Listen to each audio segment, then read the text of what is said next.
Good morning students. आज हम करने वाले हैं पंजाब इकोनॉमी का lesson number 3 agriculture development of Punjab. Punjab में एग्रीकल्चर की डेवलपमेंट, कृषि का विकास।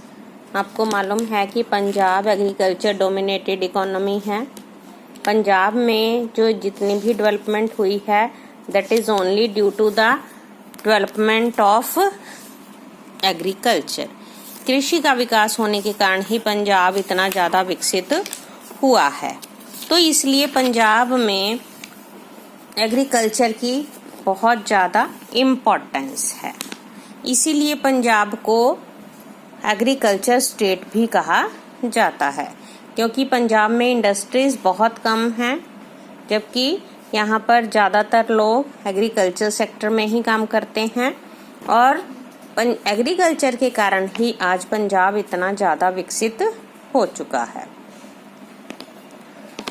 नेक्स्ट क्वेश्चन है कि position of productivity of agriculture sector in Punjab. Punjab में एग्रीकल्चर सेक्टर में प्रोडक्टिविटी क्या है? मेनली जो पंजाब की क्रॉप्स हैं वो कौन कौन सी हैं? वीट, राइस, मेजे, कॉटन, ग्राम। और इनकी प्रोडक्शन लगातार इंक्रीज हो रही है। ना सिर्फ प्रोडक्शन बट प्रोडक्टिविटी भी इंक्रीज होती चली जा रही है, जो कि इंडिया में बहुत ही पहले नंबर पर आते हैं। पंजाब में हाई एग्रीकल्चर प्रोडक्शन के कारण क्या हैं?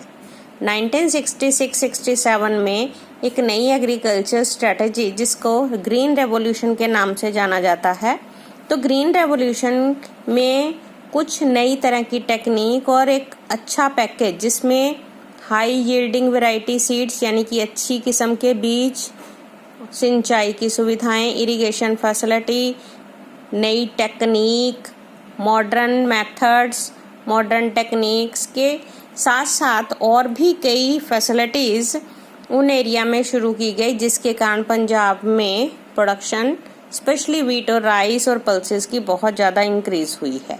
तो ये ग्रीन रेवोल्यूशन बहुत बड़ा कारण है एग्रीकल्चर प्रोडक्शन के बढ़ने का। इसके साथ ही पंजाब में इरिगेशन फैसिलिटीज़ भी बहुत हैं, क्योंकि पंजाब को 5 नदियों का देश कहा जाता था, लेकिन अब इसमें से अभी भी हमारे पास रावी, सतलुज और ब्यास 3 नदियां बहती हैं, जिसके कारण पंजाब में इरिगेशन फैसिलिटी यानी कि सिंचाई की सुविधाएं बहुत ही ज़्यादा हैं। ग्रीन रेवोल्यूशन के मेन कॉजेज क्या हैं पंजाब में? ग्रीन रेवोल्यूशन के कारण मैंने जैसे अभी बताया है, हाई यील्डिंग वैरायटी सीड्स यानी कि अच्छी किस्म के बीज, केमिकल फर्टिलाइजर्स का यूज़ करना, सिंचाई की सुविधाएं, इरिगेशन को इंक्रीज करना, मल्टीपल क्रॉपिंग यानी कि फसलें बदल कर उगाना, मॉडर्न एग्रीकल्चर मशीनरी को यूज़ करना, किसानों के लिए क्रेडिट फैसिलिटीज़ यानी कि कम से कम ब्याज पर ऋण देना और मार्केटिंग फैसिलिटीज़, ये सारे कारण हैं जिसके कारण पंजाब में ग्रीन रेवोल्यूशन का इफेक्ट अच्छा रहा है। इसके साथ ही क्वेश्चन है कि favourable effects on green revolution. Green revolution के कारण क्या फ़ायदे हुए हैं पंजाब को? प्रोडक्शन इंक्रीज हुई है, कैपिटलिस्टिक फार्मिंग इंक्रीज हुई है, रूरल एम्प्लॉयमेंट यानी कि ग्रामीण क्षेत्र में रोजगार के स्तर में वृद्धि हुई है, इंडस्ट्रीज़ की डेवलपमेंट में इसने हेल्प किया है और एग्रीकल्चर एक्टिविटीज़ से लोगों को प्रॉफिट ज़्यादा होने लगा है। साथ ही किसानों की इकोनॉमिक कंडीशन भी इम्प्रूव हुई है। फूड क्रॉप्स कौन कौन सी है पंजाब की? वीट, राइस, मेजे, बाजरा, ग्राम, बार्ले एंड पल्सेस। ये सारी कौन सी फूड क्रॉप्स हैं जो पंजाब में उगाई जाती हैं? कुछ इसमें खरीफ की फसलें हैं और कुछ रबी की। इसके साथ ही ग्रीन रेवोल्यूशन के कुछ डीमेरिट्स। सबसे पहले तो लिमिटेड क्रॉप्स पर कुछ खास ही फसलें हैं जिन पर ग्रीन रेवोल्यूशन का इफेक्ट हुआ है। दूसरा ये कहा जाता है कि इसका फ़ायदा बिग फार्मर्स को, जो ऑलरेडी रिच थे, जो पहले से ही अमीर किसान थे, वो ही इन सारी फैसिलिटीज़ को यूज़ कर सके हैं, इसलिए वो ही अमीर हुए हैं। और तीसरा है अनफेवरेबल सोशल इफेक्ट्स।